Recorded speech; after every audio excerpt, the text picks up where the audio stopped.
इसी प्रकार अन्य प्रसंगों को श्रवण करने के लिए महाराज श्री के एकमात्र अधिकृत ऑफिशियल यूट्यूब चैनल को सब्सक्राइब करके बेल आइकन को अवश्य दबा दें।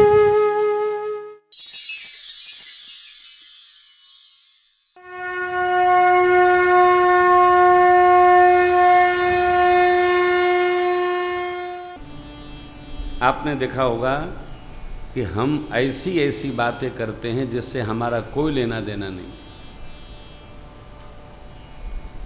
हम दूसरों की निंदा करने की जगह दूसरों की प्रशंसा के अभ्यासी बने। विकार से बचें और प्रशंसा करने में उत्सुक रहें। जैसे किसी ने आपको किसी की प्रशंसा की, अमुक बड़े धर्मात्मा हैं, अमुक बड़े धर्मशील हैं, अमुक बड़े उदार हैं, अमुक तो 24 घंटे भगवत भजन में ही लगे रहते हैं। ये बात हमारे कान नहीं सुनते। किसी ने किसी की निंदा की, हाँ बिल्कुल ऐसा ही होगा, क्या बात कही आपने, तुरंत हम गवाही में खड़े हो जाते हैं। हम उसको जानते नहीं, सुनते नहीं। क्यों? जीव का मन तो चंचल है ना, मन विकार संग्रह करता है ना, मन विकार मुक्त रहना नहीं चाहता है। इसको तो भजन के भरोसे विकार मुक्त करना होगा, इसको सत्संग के भरोसे विकार मुक्त करना होगा, इसकी हलचल को ठंडा करना होगा, इसकी हलचल को रोकना होगा। ये यहाँ दर्शन करने नहीं आएगा, लेकिन प्रदर्शनी अवश्य जाना चाहेगा। आपको अभ्यास होगा कि मंदिर ले जाने में लोगों को कितनी मशक्कत करनी पड़ती है, लेकिन लोग बताते हैं सनीमा और प्रदर्शनी दिखाने में कोई मशक्कत नहीं होती, आदमी स्वयं चला जाता है, पूरी यात्रा कर लेता है। मंदिर में जाकर कीर्तन में बैठना जीव के लिए समस्या है, परंतु कहीं यदि पार्टी में जाना हो तो आपसे पहले तैयार मिलेगा। वो बेचारा, उसका दोष नहीं है, मन विकार ही विचारों से लेता है। नहीं, दूसरे की प्रशंसा करने की प्रवृत्ति बने हमारी। मानव तन है, दूसरा नहीं कर सकता। कोई जीव की प्रशंसा जंतु नहीं कर सकता। हम मनुष्य हैं, सभी योनियों में हम श्रेष्ठ हैं। आप किसी बुरे आदमी की भी प्रशंसा करेंगे, जब वो अपना बाल झाड़ेगा, चेहरा देखेगा, ठीक करेगा, तो उसको स्मरण आएगा, अमुक मेरे बारे में ऐसा ऐसा कहते हैं, देखते हैं, कोशिश करें हम भी शायद अच्छे बन सके। कभी न कभी बोलेगा। बुरे को भी अच्छा कहेंगे, वो धीरे धीरे अच्छा हो जाएगा। और लेकिन हम बुरे को भी अच्छा नहीं कह पाते। हम अच्छे को बुरा तो कह लेते हैं, बुरे को अच्छा नहीं कह पाते। एक सूत्र था हमारा, मैं पिछले 2 वर्ष पहले से ये बात कह रहा हूं, केवल ये राजनेता लोग नहीं, व्यापारी नहीं, अधिकारी नहीं, केवल भारत के जितने कथावाचक हैं, इनके भगत लोग ही सद्वृत्ति में आ गए तो पूरा भारत सतयुग जैसा हो जाएगा। नहीं साहब, आप ताली न बजाओ, होने वाला नहीं, नहीं होने वाला।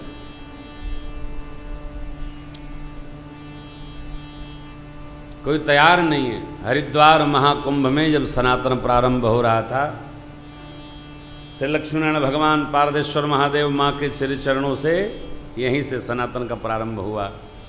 तो पूरे देश का शायद ही कोई महापुरुष रहा हो जिसके चरणों में प्रेम भूषण गया न हो।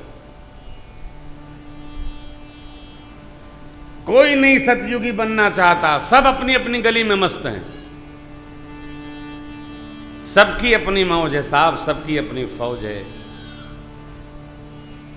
श्री राघव जी अपनी कृपा बरसा रहे हैं सबके ऊपर।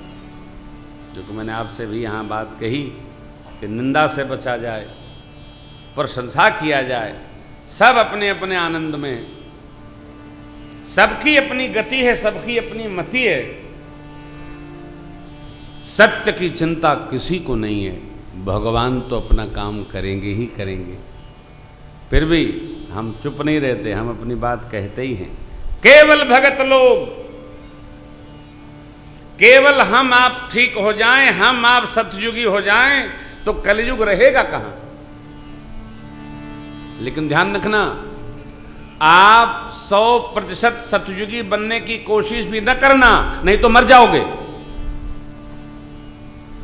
क्या बोलते हैं प्रेम भूषण जी, आप मरोगे, जो मरोगे कि ये कलयुग है, तुम सतयुगी बन के रहोगे, तुम्हें और कोई नहीं, कलयुग मार डालेगा। इसलिए 10% कलिकाल के आवेग में रहो। 10% कलयुगी बन के आप नहीं रहोगे तो ऑफिस के बंदे मार डालेंगे, ये व्यापारी मार डालेंगे, ये बाबा लोग मार डालेंगे, ये राजनेता लोग मार डालेंगे। युगी स्वभाव देख न पाओ, आंख बंद कर भागो। किसी को ठीक करने की कोशिश मत करना, नहीं तो वो तुमको ठीक कर देगा। बहुत कड़वी बात कह रहा हूं, बहुत कड़वी बात है, कोई कह नहीं सकता, वो कह रहा हूं, इसलिए कह रहा हूं कि घर के लोग यहां बैठे हैं, पंचायती बात नहीं है। ये जीवन है माई बाप, इस बात को समझियो, घर में भी रहो। अब तुमको ईमानदार होना चाहिए, नहीं होगा, यदि ज्यादा पूछोगे तो छोड़ के चला जाएगा तुमको। जो जैसा है उसको वैसे स्वीकार करो, ये तीसरा सूत्र है। जो जैसा है, ये बेईमान है तो उसको बेईमान मान के स्वीकार करो कि कम से कम 100% बेईमान नहीं। जितना ईमानदार है उतना आपका है, शेष कलयुग का है। सुखी रहने का महामंत्र है, जो जैसे है उसको वैसे स्वीकार करो। हमारे डॉक्टर साहब एक दिन कहा इनको कि डॉक्टर साहब ये ठीक नहीं है। बोले सरकार अब 40 साल हो गया, अब जितना ठीक है इतने ठीक होगा, इससे अधिक ठीक करेंगे तो सब जो है वो भी गड़बड़ हो जाएगा। बात मुझे बहुत अच्छी लगी, जितना ठीक है उतना ठीक मानो।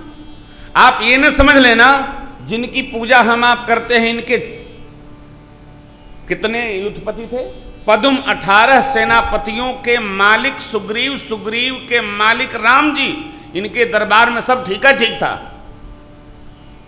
वहां भी गड़बड़ था।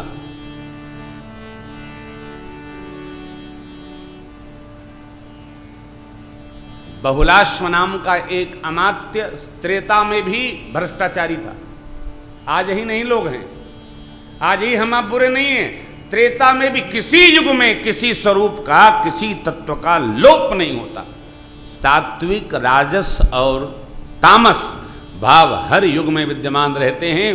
किसी में कोई बढ़ जाता है, किसी में कोई दब जाता है, रहते सब युग में है। हमारा आपका कार्य है दोष देखना बंद करके जिसमें गुण है उसी को अपना मानकर व्यवहार करें। ये आदमी बुरा है, इसके साथ नहीं रहेंगे। अरे जब जान गए तो रहो, अपने को बचाओ। पता चल गया ना बुरा है, पता चल गया, यदि स्वभाव का पता चल गया तो व्यवहार में कठिनाई खत्म। हम फंसते कब हैं जब स्वभाव का अभाव जान नहीं पड़ता। स्वभाव का भाव मिल गया, खेल पूरा हो गया, चलते रहिए, चलते रहिए। ये केवल योग्यता मनुष्य के शरीर के पास, हमारे आपके पास एक क्षमता भी है, एक योग्यता भी है। हम जानते हैं जानते हैं, उसी प्रकार व्यवहार करें, चलते रहें, चलते रहें।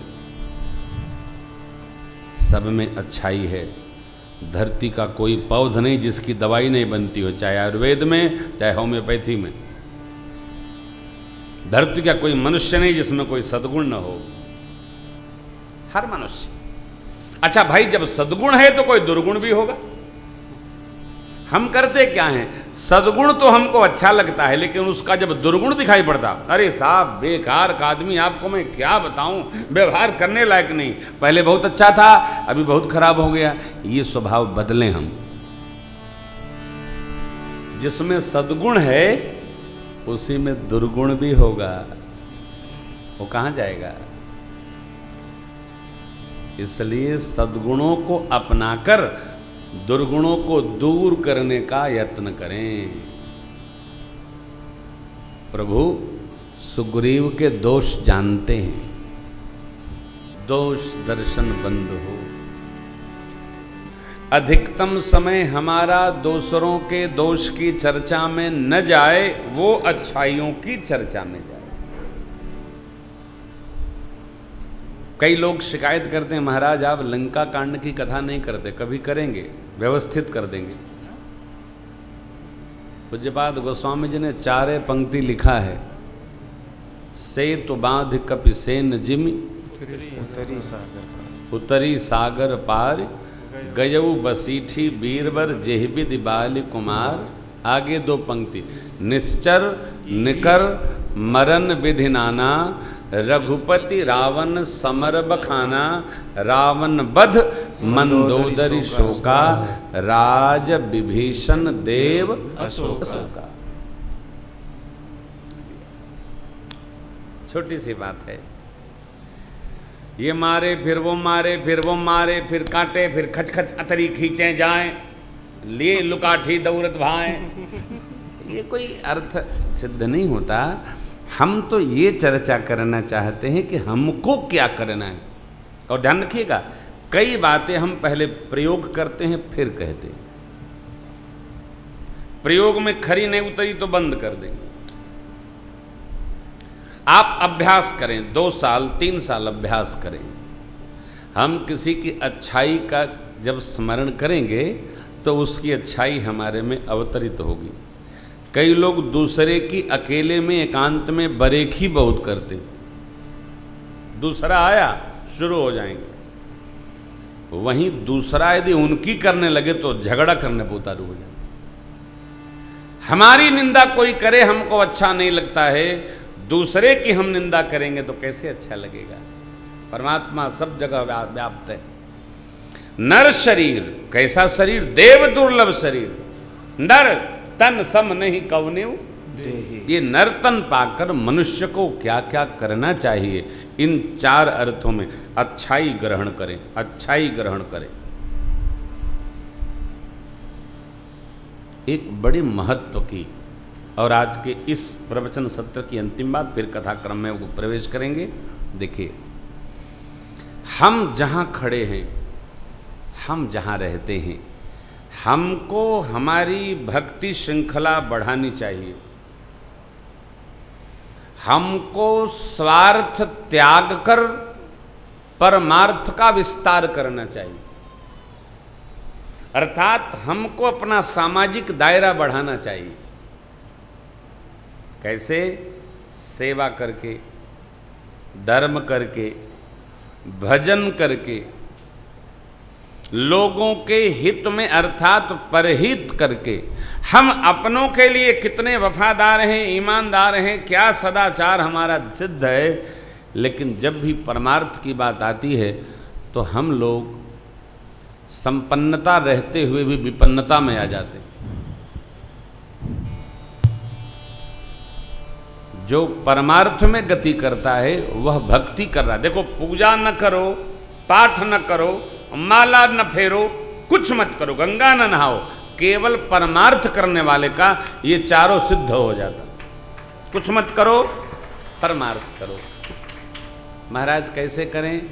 गर्मी में प्याऊ खोलकर पानी पिलाओ।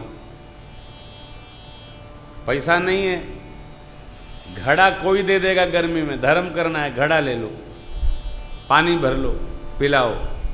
आप निश्चित मानो उसी जल वाले प्याऊ से भगवान प्रसन्न होकर आपको दर्शन देने नामदेव स्वामी जैसा आ जाएगा। करके देखो ना। महाराज आप करते हैं, मेरे को तो समय नहीं तो मैं जरूर करता। भगवान की सेवा के लिए कोई जगह नहीं चाहिए, धन नहीं चाहिए। करने वाला प्रस्तुत हो तो कराने वाले अपने आप आ जाते हैं। जितने एयर कंडीशन लगे हैं इस हाल में, कोई मंदिर समिति ने नहीं लगाया। मंदिर समिति के जो पावन भक्त लोग यहाँ आते हैं दर्शन करने, सब दर्शनार्थियों की करुणा का फल है।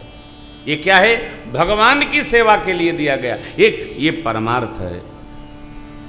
नहीं तो अभी तक ना हम कथा बांचते होते, ना आप बैठते, ना घर से आप आते।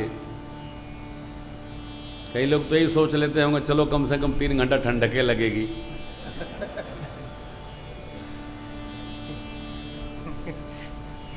तीन घंटे ठंडे में बैठे रहेंगे, भगवान का भजन भी होगा, दर्शन भी होगा, आनंद होगा, नहीं तो गर्मी में घर में क्या करेंगे।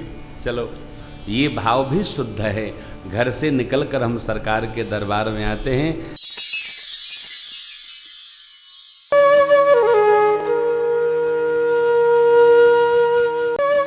इसी प्रकार अन्य प्रसंगों को श्रवण करने के लिए महाराज श्री के एकमात्र अधिकृत ऑफिशियल यूट्यूब चैनल को सब्सक्राइब करके बेल आइकन को अवश्य दबा दें।